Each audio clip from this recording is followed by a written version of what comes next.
I'm Lelemba Phiri. I'm the Chief Marketing Officer for Zoona.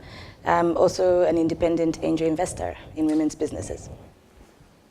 So Zoona is a mobile payment platform that enables community entrepreneurs across Africa to be able to provide financial services in their communities. So they do this off of their mobile phones. They're able to provide a remittance service, a savings service, an investment service, and credit as well. I think what makes it slightly more different from the rest of the world is that we have some hectic cultural issues that come into play when women are in business.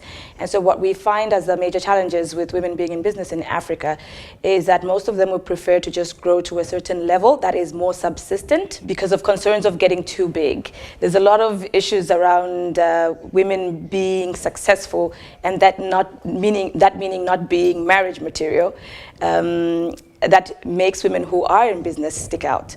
And so within working with women in Africa, we have to be very cognizant and respectful of the cultural elements and how we navigate that, and to ensure that when we're saying this investment opportunity or this business opportunity is open to everyone, that we're making some extra effort to make it more open to women and welcoming to women, and that when they're through the door, that we do stuff to help enable them grow. As it is, access to finance is a problem for women particularly, and so we have to look beyond that, however, and look at it a lot more holistically as to what is the additional support that we can provide women.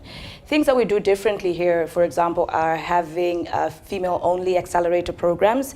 There's an amazing one here in Cape Town called the 88 Business Collective that's run by Antoinette Profi, because women find it easier to discuss issues within themselves. I think naturally as African women, we're very resourceful, right?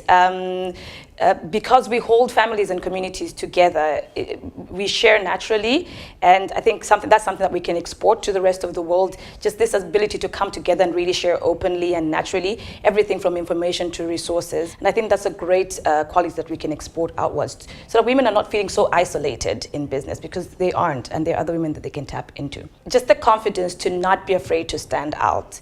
We could definitely borrow that. I see that that's a lot more common in the Western world, where women are not that afraid to say what great things they've done. And so just being able to market ourselves a lot more efficiently without feeling the need to place more would really be great, yeah. What we find is that when we're working with women now, we start to influence how they're raising their own daughters, right?